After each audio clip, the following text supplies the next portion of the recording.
Yo, what's up mga tropa peeps? Welcome back to my vlog at magandang araw po sa inyong lahat. At eto na nga po, etong si Julie Patidongan ay napakarami na po ding inilabas na mga expose.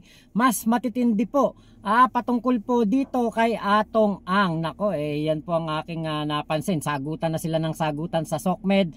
At nako, alam niyo po, yung mga pinagsasasabi nitong si Julie Patidongan ay talaga pong kumbage below the belt na talaga. Talagang grabe na po kalalalim ng kanyang mga alegasyon at nakakabigla. Dahil nga po, parang ang dami niyang alam talaga patungkol dito kay Atong Ang at sa kanyang mga ginagawa. Ayan. So, ngayon po, nakita natin, napanood natin yung kanyang pahayag patungkol dito sa apat na gwardiya na tetestigo laban sa kanya, tapos naku, gusto pang pumasok sa witness protection program. Nako, heto na nga po ang video ni Julie Patidongan, yung kanyang pahayag patungkol po dito sa apat na ito. Nako, panoorin niyo po muna, saka po tayo magpapatuloy ng ating reaction. Yung apat na witness na yan, nanghingi ng tulong sa gobyerno yan. Pero nandun nakatira kay Mr. Atong Ang yan, nandun ang buong pamilya niyan.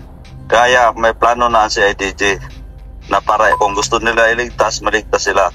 Pero lahat na sinasabi, yung mga witness na yan, alam na natin kung ano, gusto nila linlangin lahat ng katotohanan na sinabi ko. Gusto nila linlangin ang taong bayan. Hindi to, kung totoo yung sinabi nila sinunog, saan sinunog? Tanungin ko sila. Kung totoo na sinunog, asaan nila sinunog? Paano nila masagot yan? At yung mga yan, mga tauhan ko lang naman yan. Mga gwardya ko lang yan sa agency ko. Ngayon, asama sila sa kaso dahil totoo naman na nandun yan, naka-duty lang. Lalo na yung lahat ng apat na yung tatlo na yan, naka-duty yan sa Manila Arena. Alam nila lahat yan. Si Matiliano alam yan. Si Matiliano, ang alam lang yan, yung kay Inunog, pamilyang Inunog. Opo, sir. Dahil sila ang gwardiya doon, sila ang OIC noong time na yon. Gano'ng sir, gano'ng kalaking involvement nitong apat na witnesses na to? Kasi parang kayo yung kayo naman yung tinuturo nila bigla, parang ganun po yung nangyayari. Natural, ituro nila ako kasi yun ang utos ni Mr. Atong Ang. Pero ang mastermind dito, si Mr. Atong Ang. Ituro nila ako, ituro ko si Atong Ang. Pero nung sir, nung nahuli kayo nung 2023, sir, sino po yung nag-finance po nung pagtatago nyo po nun? Kasama po yung ibang mga Si Mr. Atong Ang. Bumili ng bahay yan. Kaya ko, mayroon akong kopya na ginawa pa ako na kunyari, inutusan ko yung isang tao niya na nakapangalan sa isang tao niya. Yung girlfriend niya rin to, ang bumili ng property. Pero si Mr. Atong Ang, lahat ng tinaguan namin, binili niya. Kaya ko ituro isa-isa yan. San sir yung tinaguan niyo po nun? Mga property po ito ni Atong Ang po na binili, parang ganun po? Yes. Yung una, doon sa Corinthian, nakapangalan sa anak niya, yung si Christopher Yu, yung asawa ni 54, ni Eileen Yu, doon sa Corinthian. Ginagawa, ayaw ko lang kung tapos na yan ngayon kasi noong time na yun, ginagawa pa yun. Pangalawa, dyan sa Mandaluyong, dyan sa bahay niya sa 48, nakatira rin kami dyan. Lahat, detalyado lahat ito. Kaya, hindi siya pwede magsinungaling sa akin. Galing po mismo kay Julie Patidongan na ito pong mga gwardiya na ito ay mga tauhan niya, mga gwardiya daw po sa kanyang security agency. Ngayon po, ang kumbaga yung naging nakapukaw sa aking paningin dito po sa sinabi ni Julie Patidongan ay ito daw pong apat na ito ay dun nakatira sa bahay ni Atong Ang. Naku, di ba kapag ikaw ay nagtatago o pumuprotekta ng isang wanted, nako, harboring criminal yata tawag niya sa kaso na yan, di ba? Parang inaalagaan mo pa yung isang wanted sa batas. Kasi po wanted na to itong mga to dahil binawi ng binawi po ng korte ang kanilang mga bail at sila po ay kumbaga parang pinapasuko po meron pong re-arrest na gustong mangyari ang korte. Kaya po, di ba, nung sinabi ni Julie Patidongan yan, yun lang yung naging ano ko. Nako, kung doon to talaga nagtatago sa bahay o sa pag-aari, property ni Atong Ang, parang alam niyo po yung parang makakapagbigay tayo ng conclusion talaga o speculation na kaya pala kaya nilang magpiyansa ng tigta 3 milyong piso. At kaya pala kaya nilang umareglo ng pamilya ng sabungero 15 to 20 million. Dahil sila pala ay nandoon kay Atong Ang. Ngayon, ang tanong, kung sila po ay talagang pinoprotektahan ni Atong Ang, dun sila na katuloy sa bahay ni Atong Ang o sa property ni Atong Ang, bakit pinoprotektahan ni Atong Ang etong mga gwardiya niya? Gwardiya niya lang naman to. 'Di ba? Sabi ko nga dun sa isa kong vlog, paano makakapagpiyansa ng ganyan kalaking halaga ang isang gwardiya? 3 milyon. Napakalaking halaga nun. 'Di ba? Paano sila makakapagpiyansa ng ganyang kalaki? So ibig sabihin may sarili silang pera, 3 milyon kada tao. 'Di ba? Ba't pa sila naggwardya kung meron naman pala silang ganyan kalaking pera? So yan po yung aking naging konklusyon na iisip ko. Kasi nga po, syempre, ako naggwardya din ako dati. Gwardya-gwardyahan lang ang binabantayan namin, warehouse. Pero hindi wala akong yung mga lisensya na yan, kasi yung aking kaibigan parang nangailangan lang ng extra na parang parang mga 2 buwan. Kasi uuwi siya ng probinsya. Sabi niya walang papalit na bantay dun sa warehouse. Nagbantay lang ako, bantay lang talaga. Pagdating ko nga doon, natutulog lang ako Wala namang ibang gagawin kundi punta ka lang doon sa ano ba tawag doon, yung magta-thumbprint ka lang na ganyan. Minsan nga hindi pa gumagana. Sabihin lang magganong ka lang tapos ni-record tapos nag-thumbprint pasok ka na. Pagdating doon matutulog ka lang. Wala ka ibang gagawin, babantayan mo lang, gwardiya-gwardiyahan lang. Pero ibig sabihin, kung ako'y merong 3 milyon, hindi ako papasok maggwardya. Kung ako'y may 3 milyon, hindi na rin ako magbablog.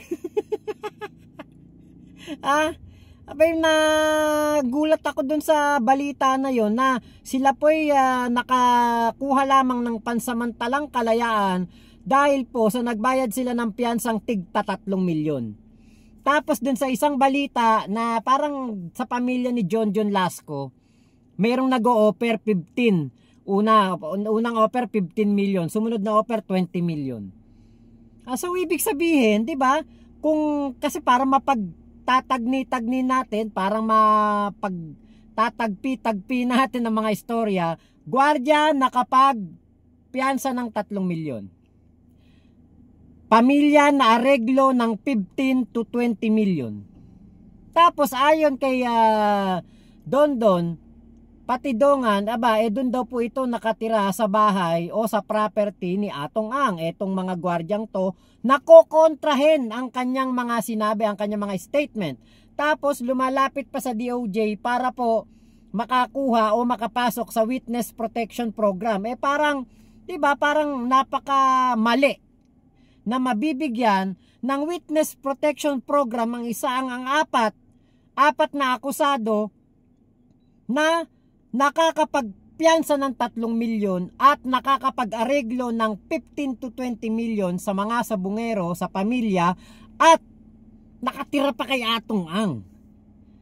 Kung totoo po yan na nakatira kay Atong Ang, di ba? Parang napakapangit naman nun. Parang hindi sila deserve na bigyan ng Witness Protection Program. Kasi protektado na sila doon kay Atong Ang. Kung totoo yun di ba? Kaya po ngayon, si Julie Patidongan, patindi ng patindi ang kanyang mga ine-expose, ang kanyang mga inilalabas. Kasi nga po, etong sila Atong Ang at ang kanyang kampo ay nagsalita na laban sa kanya. Siguro naano ni Julie, kinakarakter assassination ako nito. Ikakanta ko na lahat ng nalalaman ko. 'Yon ang aking hinala. At ito pa po, ito po yung parte pa ng video ni Atong Ang na kung saan ay ito po yung kanilang press con nung nagsampa na ng demanda laban kay Julie Patidongan. Ito po yung video. Panoorin po natin muna at saka po tayo magbibigay pa ng mga reaksyon. Is your age? So, are you saying na mayroon bang itong may nalalaman dito sa kanya? So, yun, kahit na Julie. Meron man nagpagalaman sa training. Si Don, at hindi kayo. Wala. Basta yung side namin, wala kaming nalalaman. Hindi ko alam si Julie, si Don, kung ano maging resulta ng investigasyon, wala akong masasabi dyan. Sir, hindi po ba yung parang nag-mention na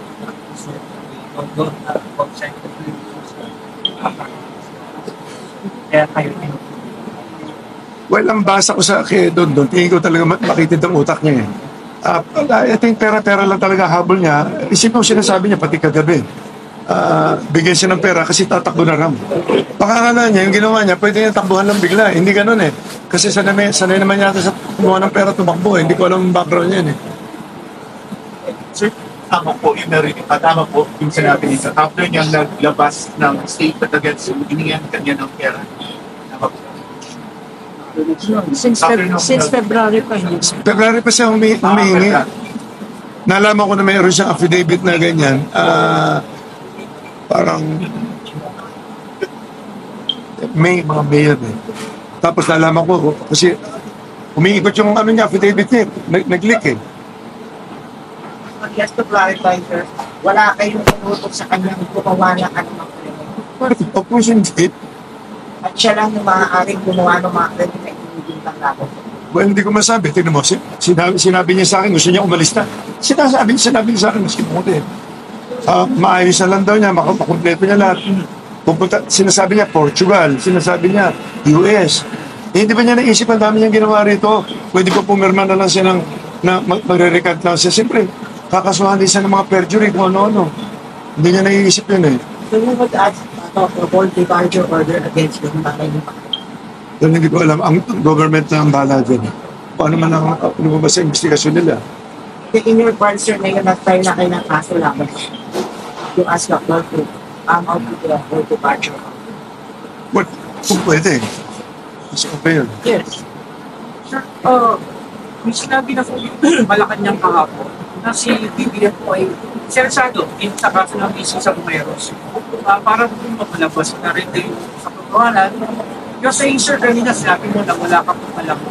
Ipiling para, ano man po yung kung meron o wala, pwede kayong matanong ng AI po kaya, and ano po, supportahan siyempre yung sinabi ng Malacanang na para malaman yung kung katotohanan. Kasi prominent figure po kayo sa word ng tapo. Of course, kaya naman ako nandito. Yun na yun eh. Nakikipag-cooperate na ako. Sinasabi ko lahat kung ano yung nalalaman ko. Kung ano yung abot lang ng isip ko. Mayroon sabihin ko yung mga hindi ko alam. Kaya tatanungin niyo ako about the case po nung nangyari sa mga ano. Hindi ko alam yun. Yung nalalaman ko. Wala kami. So, sabihin ko, tama naman yung sinabi ng ating presidente na kailangan malaman ng katotohanan. Kaya lumabas na ako kasi kung lagi pakikinggan siya na siya, baka lahat kami guilty na. So, i-repeat ko lang na the reason na nandito kami and the reason we filed the case is because number one, for the truth to come out. Number two, to affirm that Atong Ang and the members of this the investors group are willing to cooperate with government that includes the president, that includes the Supreme Court, and includes the Secretary of Justice and all the personnel, to come out with the truth. We are on the side of justice here. We are on the side of the families who lost their loved ones, who up to now do not know kung saan ang kanilang mga kapamilya, kamag-anak. So sana sa mabibigay namin ng ebidensya, sa complaint na to because meron mga affidavits dito. No?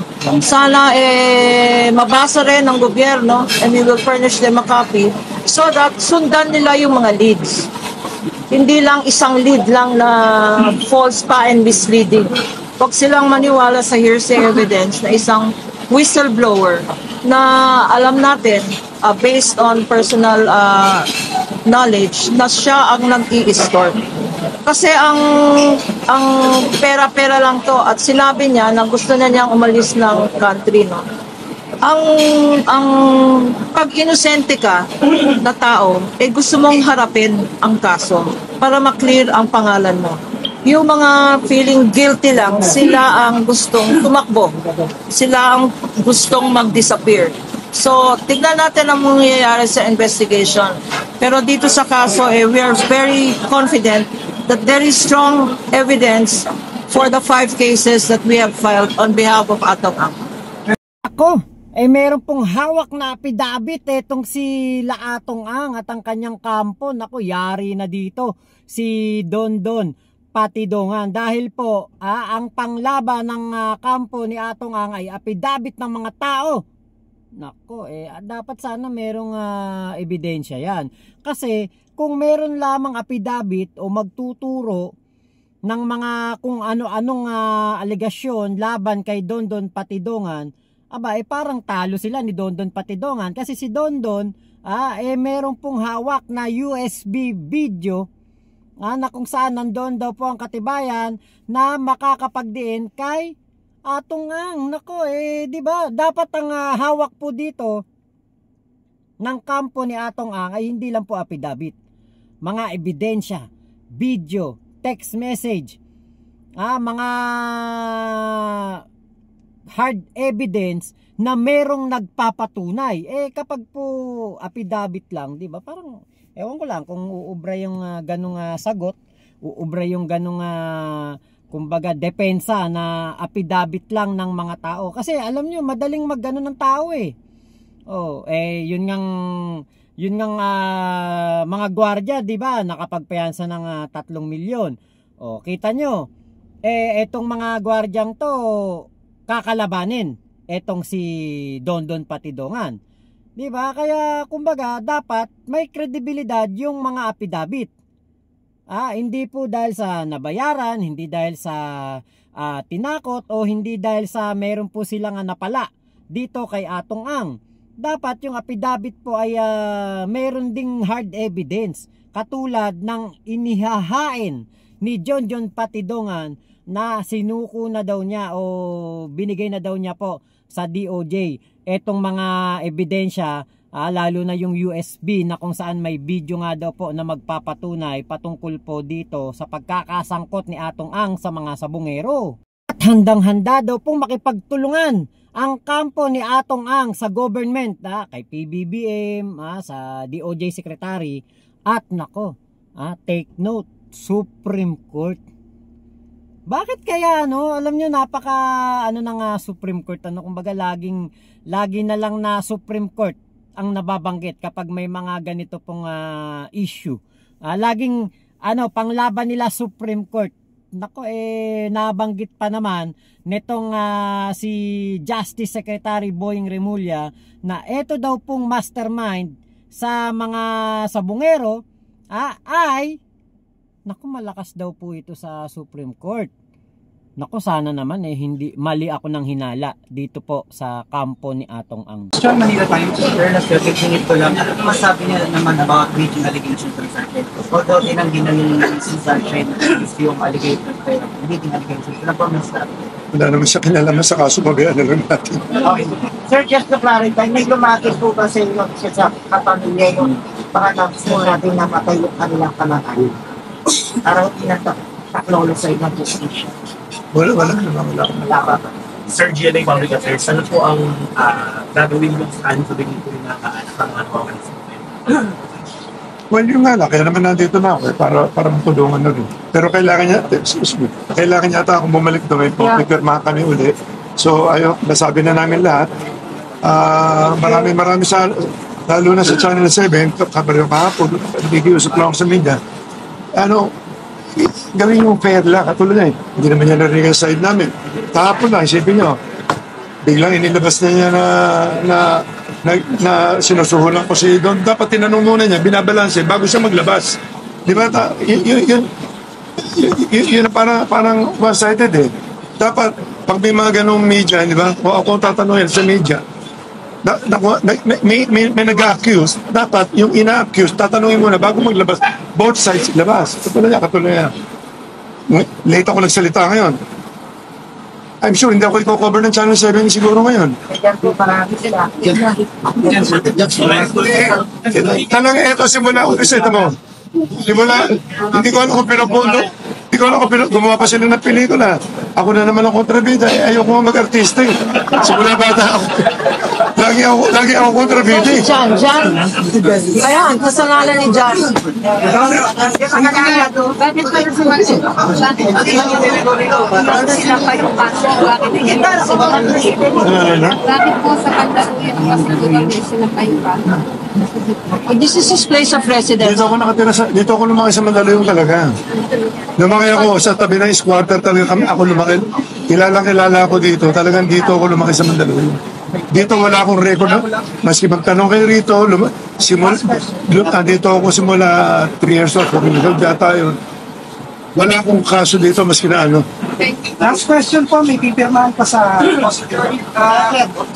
Laban na ito ng G7. Bakit po kayo, sir, wala ng tao bayan sa dito kumikita?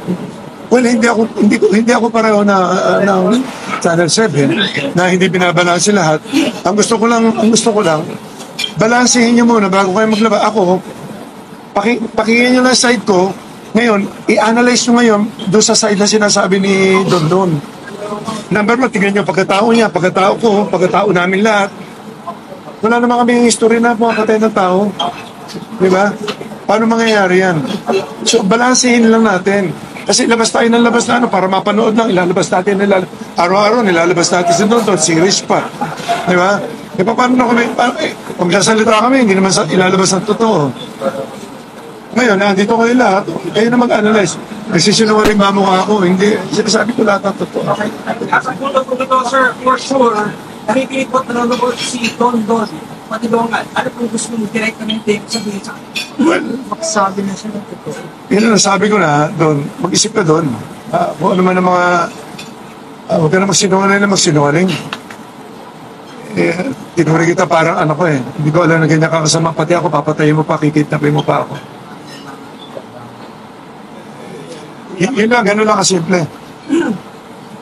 Kailangan ko ng proteksyon ng sarili ko na saka ang grupo namin kawawa na kayo masyado. Yun lang. Maraming salamat. Thank you. Maraming salamat. Hey, sir, magkain tayo dyan. Kain lang kayo lahat dyan tapos bayaran nyo na. Okay na bayaran nyo. Ito hindi ako maka-GMA, hindi ako maka-ABS-CBN, News 5, lahat yan napapanoodan ko ng mga balita.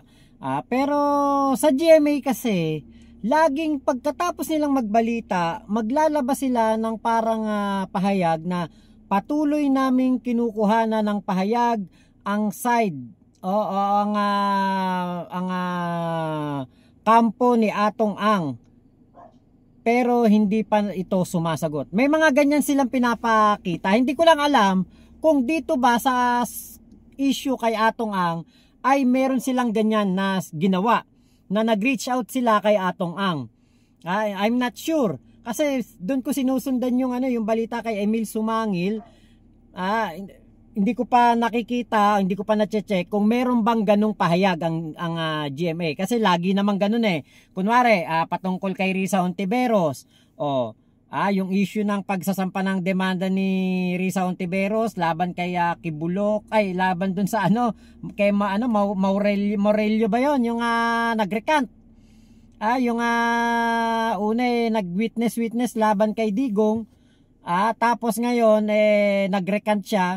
Yun yung nakita ko na patuloy naming kinukuhanan ng pahayag yung kampo ni Kibulok yata o yung kampo ni Digong, pero wala pang sagot. Mga ganon basta sa bawat issue meron pong ganyan. Merong ganyan ng GMA. Kaya Siguro dahil nga itong si Dondon Patidongan ay doon po lumabas sa GMA, doon po ito unang nagpakita, doon po ito unang nagpahayag. Hindi pa nga ito nagpapakita ng katawan o hindi pa sinasabi yung pangalan na Dondon Patidongan alias Totoy pangalan nga kanyang gamit na screen name, 'di ba? Kumbaga siguro baka sumama loob ni Atong Ang dito sa GMA dahil nga po baka hindi nga patas tingin niya ang pagbabalita ng GMA. Pero alam natin ng GMA walang kinikilingan, walang pinoprotektahan. Servisyon totoo lamang. Hindi katulad ng ABS-CBN kanina nung nakita ko yung interview ni Dondon Patidongan, puro tutut. Tutut, ganon. Kapag may sinabing pangalan, tut, ganon. Ang ABS-CBN. Kaya sabi ko, dito na ako manood sa 1PH News 5 at GMA kasi dito walang tutut. Diretso, direkta kung ano sinabi. Yun ang maririnig mo. Pangalan, mga pangalan na binitawan ni Julie Patidongan. Actually, ito nga po yung napansin ko. Si Atong Ang na siyang itinuturo, 'di ba? At tinuturo at kumbaga parang pinagsususpetsahan. Hayag na hayag yung mukha ni Atong Ang hindi blurred. 'Di ba? 'Di ba dapat protektahan din si Atong Ang para patas sa pagbabalita ang GMA. Pero napapansin ko sa lahat ng news media outlet, walang naglabas ng mukha ni Julie Patidongan. Samantalang meron itong wanted poster at meron itong tarpaulin na nagkalat sa SOCMED. Pag sinearch mo sa Google, unang lalabas, Julie Dondon Patidongan. Ang unang lalabas, yung kanyang tarpaulin ng kumandidato siyang mayor. Kaya, nagtataka ako bakit tinatakpan pa ang mukha ni Julie. O ni alias Totoy o ni Dondon Patidongan. Ba't tinatakpan pa? Hayag na sa SOCMED ang mukha nito. Diba, ano pa bang pinangangalagaan ni Dondon Patidongan? Eto, ano na to all out war na to laban kaya Atong Ang. Diba, sana to be fair kay Atong Ang, ilabas niyo na rin ang mukha ni Julie Patidongan kasi po parang unfair din kay Atong Ang yung ganyang senaryo. Baka yun ang pinagtatampo ni Atong Ang sa GMA. So yun lamang po, maraming salamat sa pagsama nyo dito sa aking vlog na ito. Ingat po kayo, nasa mang panig kayo ng mundo, subaybayan natin itong issue ng patungkol po dito sa mga sabungero dahil po ito ay sabi nga ng ating SOJ Secretary ay ito ay state issue na ito. State issue na at napakalawak, napakalaki, napakalakas ng mga kalaban dito po sa paghahanap ng hustisya para sa ating mga kababayan. So yun lamang po, ingat po kayo, bye bye, salamat Pilipinas, God first, bye bye po.